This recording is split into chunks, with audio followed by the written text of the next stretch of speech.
Tu es sur un marché où il y a une forte concurrence, et ce qui n'arrange rien, c'est que nous sommes actuellement dans une crise qui a tendance à s'amplifier de plus en plus, en tout cas doucement mais sûrement, et ça n'arrange pas tes affaires. Alors comment faire justement pour pouvoir faire en sorte de capter beaucoup plus de prospects et les convertir en clients? Bonjour et bienvenue sur le podcast des néo-vidéo marketeurs.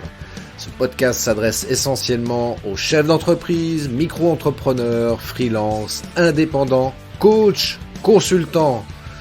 Et si toi aussi tu souhaites développer ton business grâce au marketing vidéo, ce podcast est fait pour toi et il n'y a qu'un seul maître mot: sois unique, pense différemment. Ce qu'on fait tous les jours est irrationnel. Ce qui est drôle, c'est que nous, les consommateurs, croyons être rationnels. Mais 85% de nos actions sont irrationnelles. Et c'est comme cela que les marques nous atteignent. Une marque, en fait, c'est juste de l'émotion. Quand il y a une crise, tout le monde se serre la ceinture. Nous n'avons pas d'argent. Nous ne sommes pas riches. D'ailleurs, on se sent tous pauvres aujourd'hui. On fait très attention à ce que l'on dépense.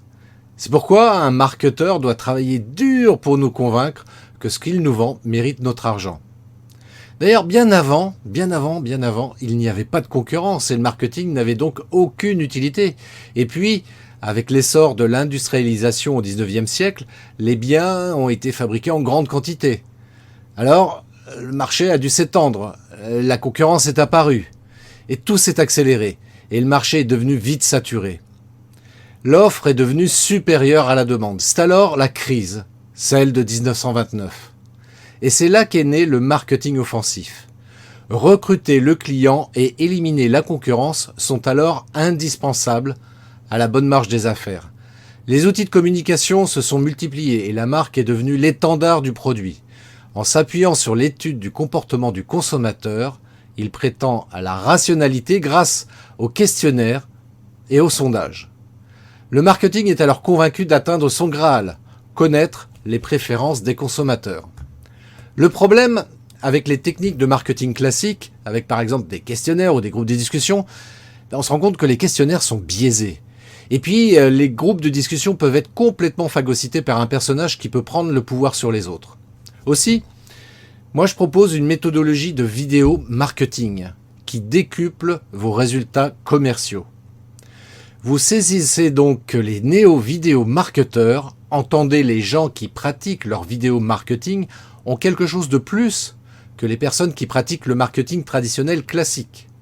Tout d'abord, ils en savent beaucoup plus sur eux-mêmes. Car l'un des préceptes du néo-vidéo marketing, c'est de commencer non pas par le client, mais par soi. Il faut saisir ses propres biais cognitifs pour pouvoir appréhender son marché et ses clients avec clairvoyance. D'ailleurs, un des biais cognitifs que l'on a tous, c'est par exemple le biais de perception sélective. Il survient lorsque l'on interprète des informations de manière sélective en fonction de sa propre expérience. Les néo-vidéo marketeurs doivent également appréhender les fausses croyances qu'ils peuvent porter sur leur marché. Mieux se comprendre permet donc d'être plus objectif et clairvoyant. On débute par la matière grise, car que l'on vende à des particuliers ou à des entreprises, on s'adresse toujours à des cerveaux. Et pour pouvoir influencer une décision, les pros du néo-vidéo marketing connaissent parfaitement les mécanismes d'attention, de perception, de mémorisation, de décision et d'action du système cérébral.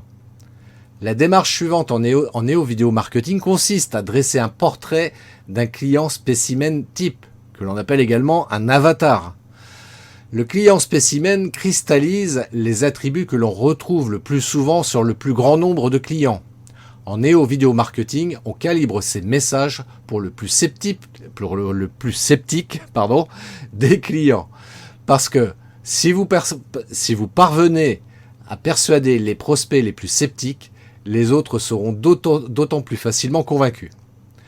Dans le marketing traditionnel, on a coutume d'utiliser un entonnoir de vente, aussi appelé entonnoir de conversion. Si cette approche fonctionne bien, elle ne caractérise que le début de la démarche.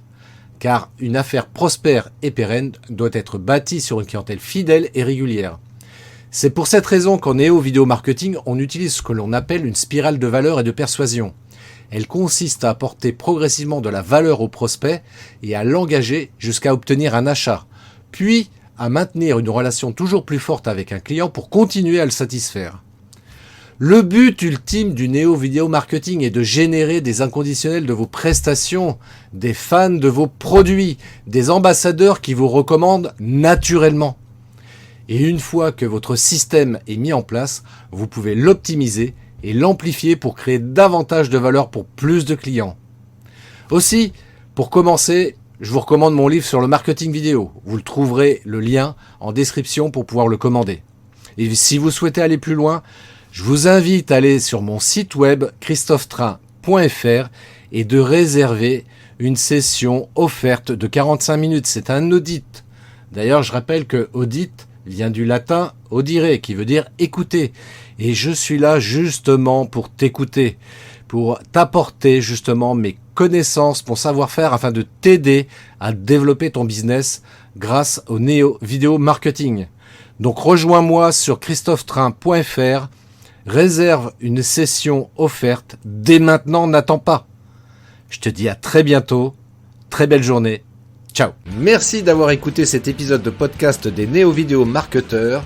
Si tu as une question ou un commentaire, contacte-moi directement sur christophetrain.fr, je me ferai un plaisir de te répondre rapidement. Et si tu m'écoutes via Apple Podcast, eh bien n'hésite pas également à me laisser un avis 5 étoiles et un commentaire, ça me fera plaisir.